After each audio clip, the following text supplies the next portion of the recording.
Not sure that he's going to have too much backup headed in his direction, though. His teammates are very, very far away. Skeet seems to have spotted him peeking through the window, but the information was not sent over in the direction of Julio, who does drop. Fap gets out of there by the skin of his teeth.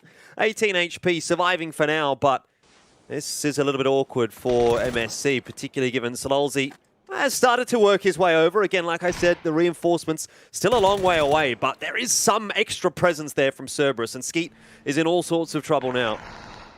Yeah, Fab just doing what he can to try to provide the pressure as Hymus moves in. They must have the info on roughly where he's going to be. Maybe not aware, though, that Skeet's moved back as the rest of MS Jambori start to fill through. Hymus hops in the vehicle, realizes he isn't really in a position to do much with it. The rest of MS Jambori just going to try and group up, get their teammate up. Hymus, though, so close with the spray, yet so far couldn't land it onto the body, not able to land through the windows. Skeet now, the solo player, holding the backside, but just look at this attack all round. Gems is in the perfect position to go for the third party. The tree line is breaking Skeet's position, so he's safe for now, but Cerberus, they are definitely not giving up on this fight. They have already got one. They know they've got the player advantage, but they're lacking a lot of that information that MS Jambori maybe have. This would be a really nice statement from Cerberus coming through from week number 1, where, to be quite honest with you, I don't think they performed to the level that they would have wanted to, but now they've got Heisaki back, they've got that full 4-core roster, and to start off with what would have been potentially a squad wipe if MSC wasn't getting out of here, it would have been really, really nice. It would have been the gauntlet thrown down, I think, to all their teams in the lobby, but it looks like MSC will cut their losses and escape with 3. We did see the kill and damage proportion stat a second ago, and I had this stat that I pulled up earlier that I had to tell you before we went live, and I think it's important to share. Look, Fludd has just been farming. He has 4,800. That is just absolutely insane to me that he is just going ham with that mini 14 right now. As Smell, oh, he's going ham with the SLR. Down goes Chew early, so Unicorn Phoenix, our first place team from last week, now losing a player first. Yeah, it's not the start that they would have wanted, is it? They certainly would be looking to go back to back. Maybe not necessarily first place overall for the week, but if they can be up in the top 3 or 4, then they're going to put themselves in a really good spot heading into the final week of competition to maybe snake away that spot to PGC. Either way, it'll be a little bit more tough going for them in game number 1, and that could also be the same fate that befalls Fury. Insight is totally isolated, and Clories is starting to creep up on him, so if there's not a nice bit of timing here from Insight just to get in that vehicle and drive off, then he's going to surely get caught out by Clories onto the bike, but Clories was waiting for it, and Insight is down and out of game number 1. And to be honest, Insight, I think, will be scratching his head as to why exactly Clories is there, but that, to me, feels like a bit of a read from Game Home. And I felt like most of the top Oceanic players were a little bit overpriced, in a sense. So we'll see if I'm going to be right or you are. Player 4 was $5,000. Yeah, okay. So, maybe not. I'm holding out on that one. Maybe not the 36C players, but the Fury players, I felt like, well, they were very expensive. So you're going to have to hope that you get your money's worth from them. The other lads that I picked up, I felt like were in that sort of sweet spot. So it's all that little game when you're playing fantasy, isn't it? Maybe they're not the best players, but maybe they're the players that are the most valued for their money. Still, that's a discussion for another day, as we obviously have to get through the week before we can really break all of that down. I'm sure you're going to get some value out of Insight. I'm sure that's not going to be, the best game that he plays this evening. Attack all around. Another interesting prospect, actually, with, a fairly reinvigorated roster, obviously, coming through from PCS 4 into PCS 5. No changes for them. I really like this team. I think there's potential there, and they showed that in week number 1. Yeah, absolutely. It was impressive to see. Unicorn Phoenix, though, this is a risky one for them. Look, they've already lost a player early, and now they're right underneath Easy Esports. They will have hurt the vehicle, which is why you can see Smell kind of swinging out over to the east a little bit more. Sigstacks with a knock of his own over on Sunshine, but it's Smell that gets the opening knock on to Van right there. Our top fragger from last week was putting in some work. Now immediately out of the fight, they almost lose a second as Smell opens up, runs out of ammo, so Hanzyy going to be able to survive just a little bit longer, down to barely any health. As you can see, BN United just starting to sneak up behind. We could see a lot of trouble for them if they're not too careful. It's about as good of a start for me as it is for you as far as the fantasy teams are confirmed, because Van out of the picture. Unicorn Phoenix also look like they might be out of the picture soon, down to just the 2 players. So they are having the roughest game of any team so far in game 1 of week 2. Dat Blue on the rotation, copping a lot of damage. but he might just have gotten out of there alive, unless Simon T has something to say about it. The shots won't ring through, though. So he escapes for now, survives for now, but he'll run into Dr. Logi, and this looks all too easy for BN United to find themselves a cheeky kill. I mean, look, Dat Blue, he's aware of the vehicle. He will have seen it when he pulled up. It's a question of what can he really do out of it. Flashbang coming out around the corner from Dr. Logi. Plays the backside. He hasn't spun out the head, but knows exactly where the player's going to be. Lands the spray, but it was a close one. 7 HP left there for Young B. Dat Blue falls. Hungvo Ditch also just getting picked apart here by Easy Esports. I believe the final player from Unicorn Phoenix in a very rough position. So not exactly starting the week out well. That's probably an understatement for them. Yeah, certainly not. You won't be too happy with that, but hey, there are still plenty more games to pick up on, so we can't be, you know, taking that one as the be-all, end-all for Unicorn Phoenix. Picado is the central part of this circle, by the way, and that is where attack all around is, so I think they're a team to kind of keep a bit of an eye on. Made in Thailand, also not doing too badly for themselves, while I'm just taking a look at the map stream, PUBG Esports map, if you're interested in checking that one out for yourself. Makes following the action a lot easier. I certainly suggest it. We're on board with Sharper, who are out to the western side of the map, and kind of keeping an eye on Seiryu, who is, I suppose, the most western team in the game at the moment. They're going to have a tough rotation pending where this circle shifts. It's going to be a tricky one. Got to bear in mind that northern side, where we've got currently 3 teams on that cliff side, that's all classes unplayable. So we're probably, now that the phase 3's pop, phase 4 obviously is that land ratio circle, so it's designed to take out a lot of that unplayable terrain. Probably going to end up over at Power Grid now. So teams like 36 Cartel, Eagle 365 looking really good in their current positions. If you're down to the south, though, you are in some serious trouble with that hard shift. There are so few paths you can take up through this hillside, and so many teams already in position. You can see Game Home are probably the first to make that rotate. They have probably the highest likelihood with at least a bit of space to be found, but outside of that, teams are going to have a very rough time. Going to have to go for these really hard western rotates like Colony are doing right there. Well, this is going to be a really, really difficult circle shift. I mean, it's so hard to the north. You're counting your lucky stars if you're Eagle 365, 36 Cartel, or BN United, or even Easy Esports and Made in Thailand at this point. But everyone else was banking on it to go south of these cliff faces, and now they have to make that, like you said, very difficult rotation up the cliff, up the hill, in the direction of all the teams that are going to be able to rain fire down upon them, and maybe from below them. I guess attack all around aren't too disappointed by this either. They haven't actually had to move out of Picado, though it is likely they will have to at some point in time. So they had the option of being one of the first movers. They could have left early. They decided to stay. We'll see if that's going to pay off for them later on down the track. But I think it's difficult, right? If you end up being one of the last teams into this circle, then, well, A, there's not already that much real estate to begin with, but B, everyone's going to be looking at you as you rotate in over some pretty rough terrain, and that just makes the life of all of these players 10 times more difficult. Fury and ArkAngel Predator are the 2 southernmost teams at the moment, and so they have the longest distance to travel, and most likely the most difficult time coming into the circle.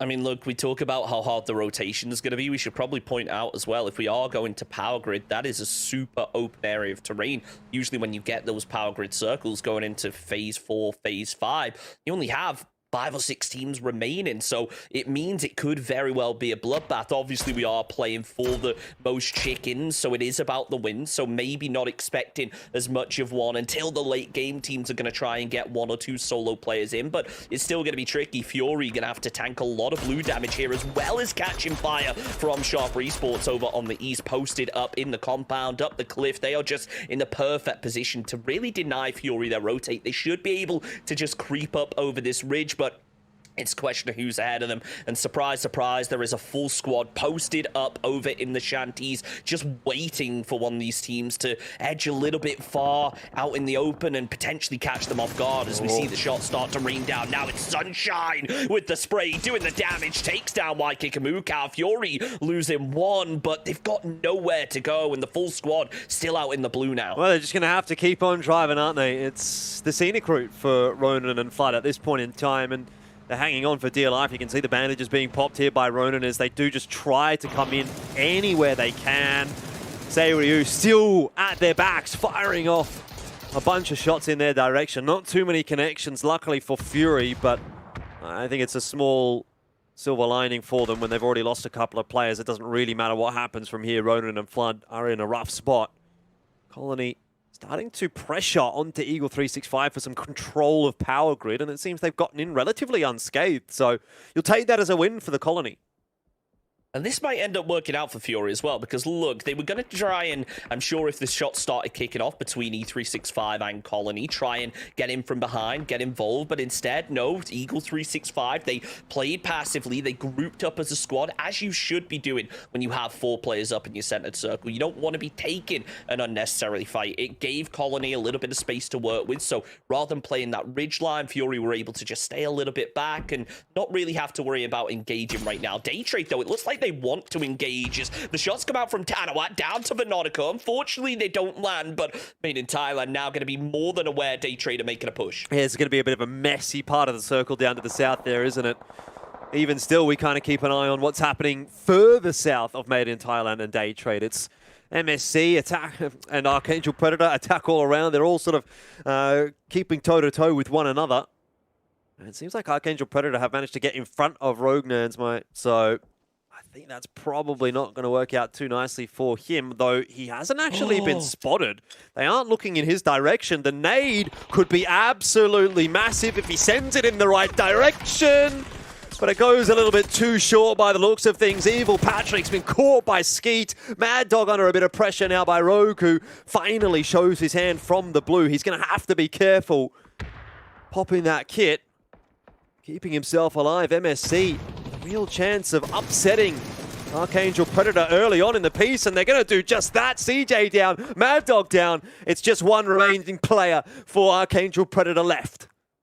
ArkAngel Predator just caught in complete disarray right there, not realizing how pinched they truly were. You can even see Unicorn Phoenix right now. VODS tried his best to third party into this. AljnBOTz is the final player left up. Obviously a strong player for ArkAngel Predator, but it's not going to be an easy one here. The same to be suppression warriors. They sneak their way in. Skeet falls to the blue. It doesn't look like they're really going to be making it in much further. All attack all around. They're still posted up on that hillside as VODS just there. Lands the shots, finishes off the job. AljnBOTz and ArkAngel Predator now going to be falling, but taking a look at the zone, everyone is playing out on the edge. You know that the shift is coming soon. It's going to go all the way up to the east, so Charlotte and Ryu both going to be forced to make a move now and likely going to kick things off. Magnusus is there with the initial shots, has opened up the fight, but no knocks have been found. The rest of Seiryu Esports a little bit further back now need to be there to provide some support, but as Zigzags falls, is going to be made a whole lot harder. Tanoi there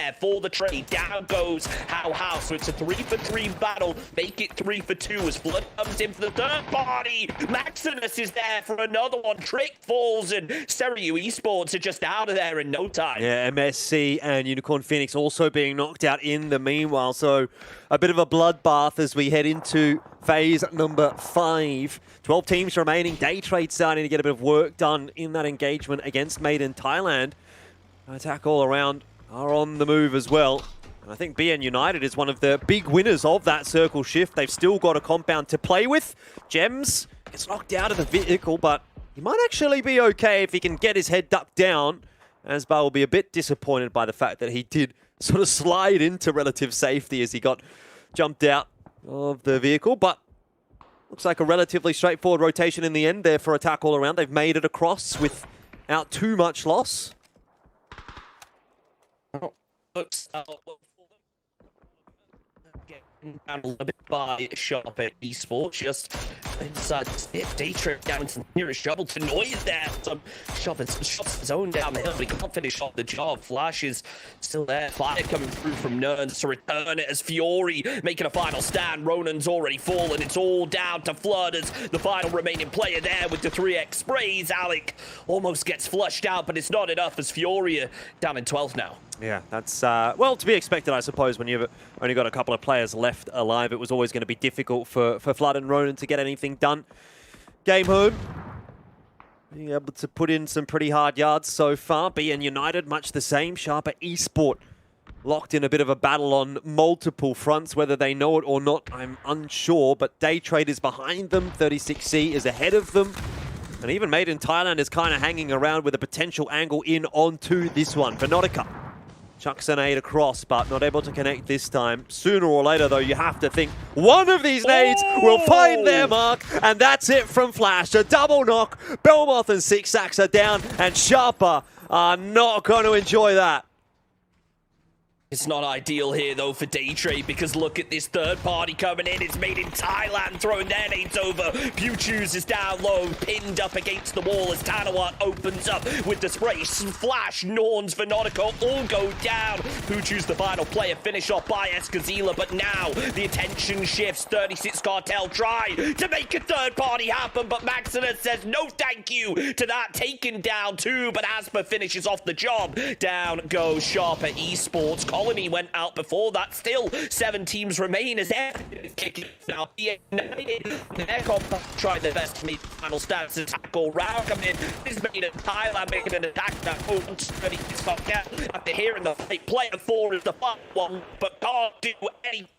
Down go 36 Cartel and tackle round. Like, he could be in a similar position now. Oh, it's all a bit messy across the board, isn't it? There's fights happening to the north, the south, the west. Nothing going on at the eastern side, but that is indeed attack all around. Eliminated by a nice nade from Young B. The chicken dinner percentages favouring Easy Esports, and I can tell you exactly why that is, because they're up to the north. There's not a whole lot going on there. They've managed to rotate fairly central, and the only team that they really have to worry about at this point in time is Cerberus, who has come across, but they aren't an immediate threat. They're sitting behind a Defilade. They're okay for now. Eagle 365 will be someone to think about for Easy Esports, but I think they've got bigger fish to fry in the name of Made in Thailand.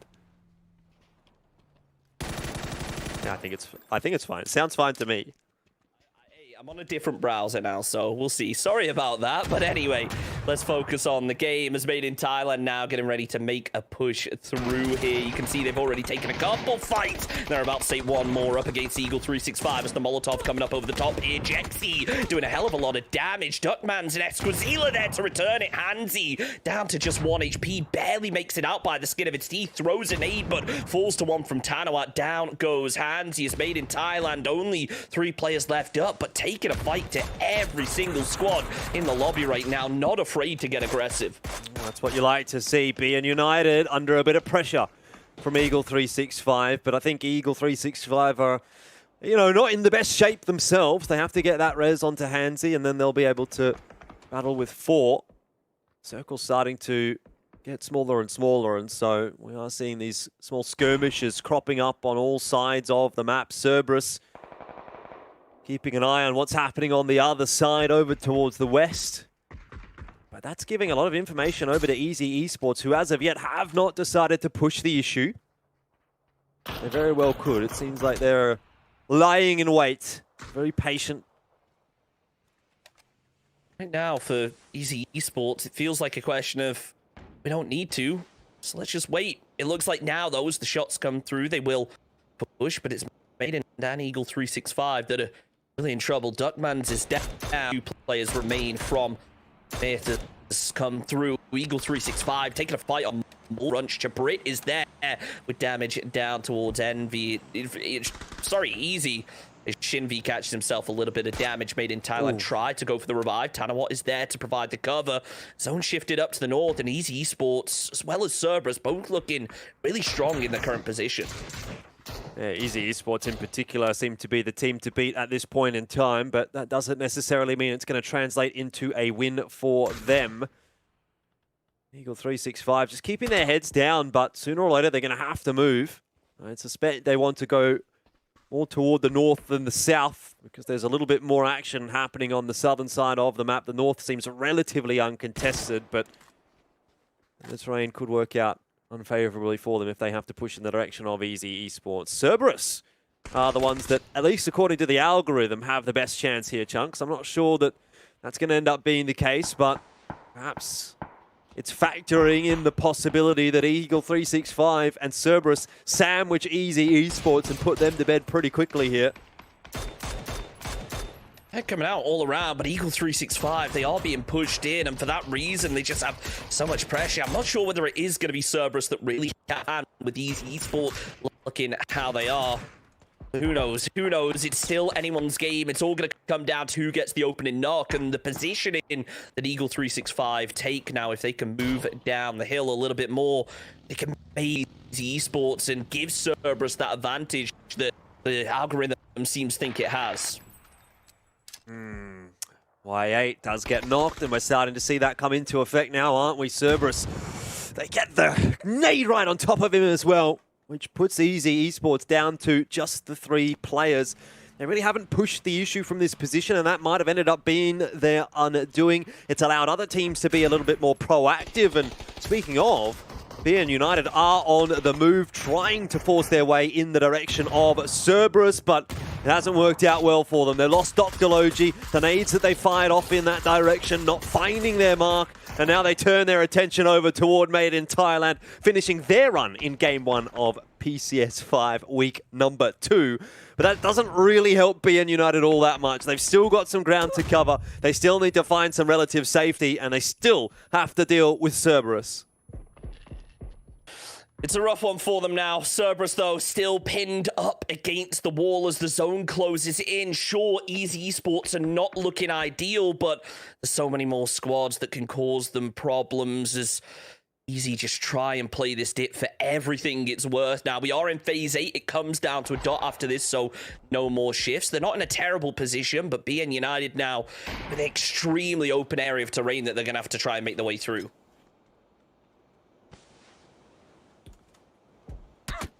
sLuspekT not going to opt to chuck that nade in the direction of Easy.